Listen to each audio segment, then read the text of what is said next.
All right, just one more piece to remove, and that's our bolt stop. Pull that pin, out comes the bolt stop and spring, and we have just the action.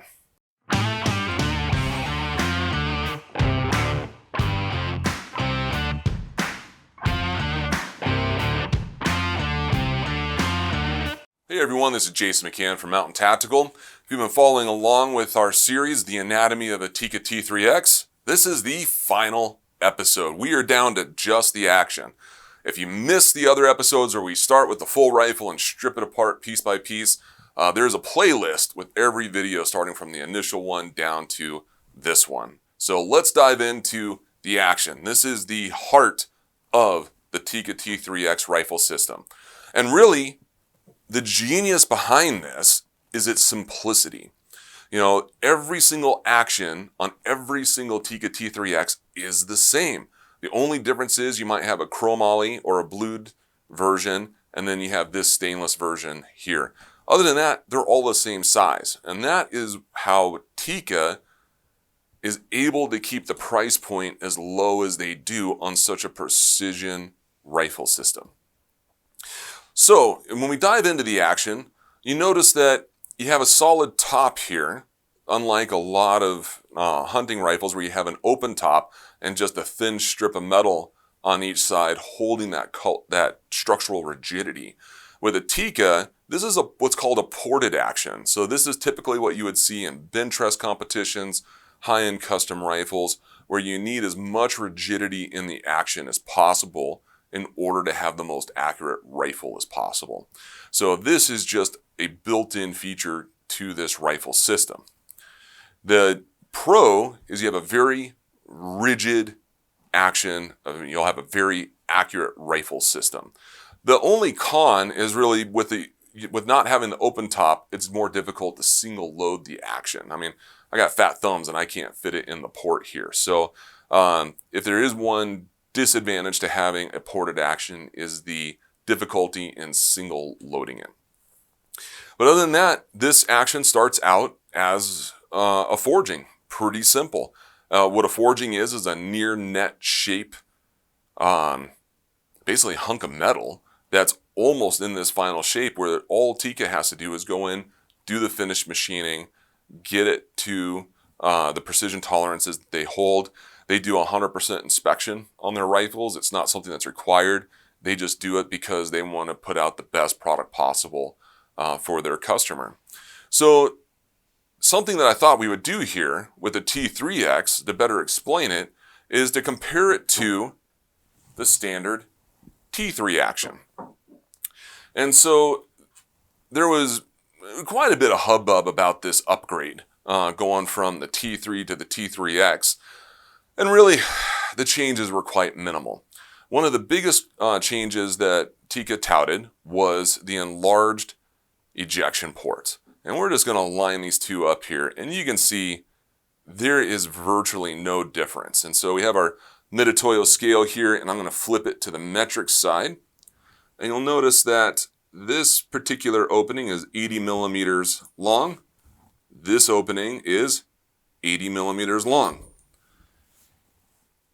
Basically from the bottom of the opening to basically where the stock is about 7 to 8 millimeters on the T3X, and it is 6 millimeters, or excuse me, it's 7 to 8 millimeters on the T3.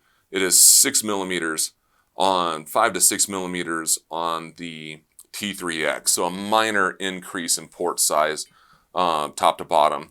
And then what we can see here is there's a very, very slight rearward, fillet here, a little pocket here, where this is just more of a vertical line on the standard T3. So minor difference, doesn't make a functional difference. I've never had a round fail to eject out of the standard T3X, so maybe it helped them on their production line.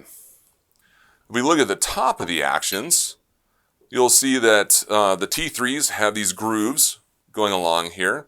And quite honestly, I'm not sure why the grooves are there. The only thing I can think of is it gives a place for debris to go, so you're not interfering with your optic mount, or kind of, I guess, idiot-proofing mounting an optic to the rifle. If you didn't clean the top of your rifle before putting your scope mounts on, it would give a place for that kind of dirt and grime to go. Again, I'm just speculating here. A couple other differences between the T3X and the T3 is you'll notice they have these little dowel pin holes on the top.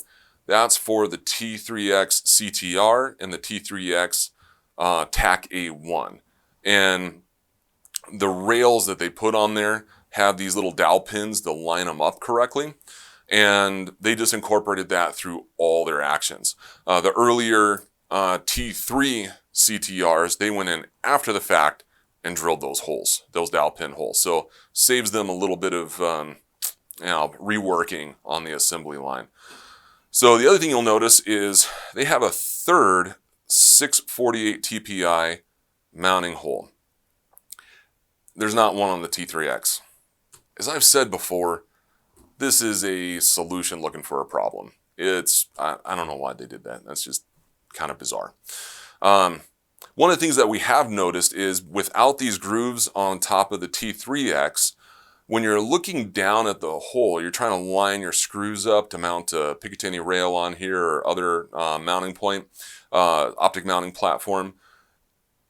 You see the top of the thread. Well, when you're looking at the top of the thread, it's not going to be concentric to the bore that screw goes into. And so we've had people think that, you know, the screw holes on the optic mounts are off, or the threads on the top of their action are off or something. It's fine. It's kind of an optical illusion, the way the shadows play. You can just mount it right on there. Everything's lined up. When we flip the actions over, we notice another small difference here. And that is you have this notch on the T3X and you don't have that notch on the T3.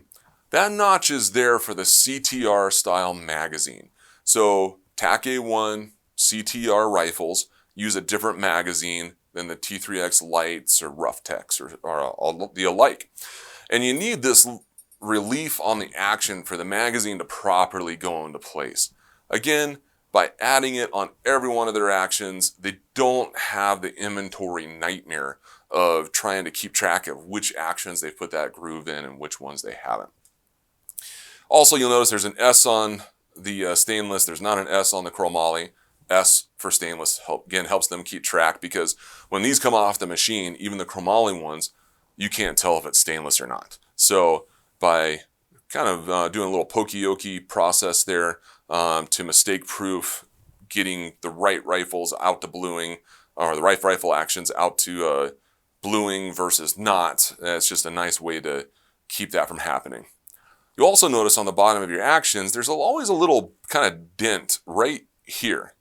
And a lot of people have asked us, like, what is that? And what that is it's the test mark. There's a little punch that hits the metal there.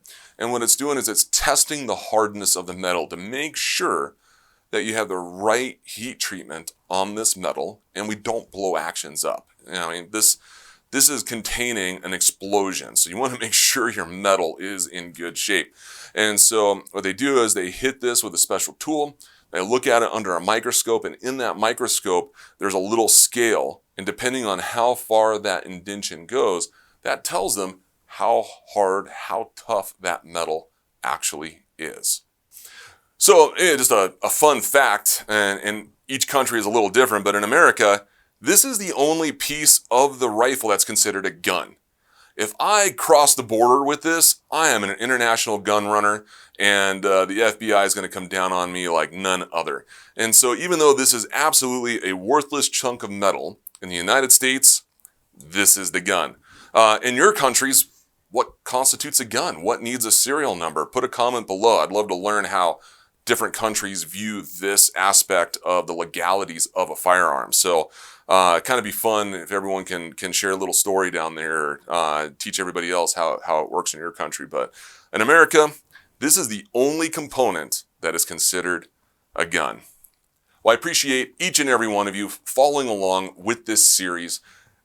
It's been fun just kind of tearing this entire rifle apart and kind of sharing what we've learned over the years. A lot of it we've learned from you guys. A lot of it we've learned from Tikka directly, from Beretta USA. So just want to thank each and every one of you for making this possible and making Mountain Tactical possible. If you like this kind of content, be sure to subscribe, because our next project, we are going to build what I consider to be the ultimate Tikka varmint rifle. It's springtime in Montana. This is varmint season. We're going to build, in my opinion, the ultimate rifle for varmint hunting on a Tikka Action. So, until the next episode, go get some trigger time.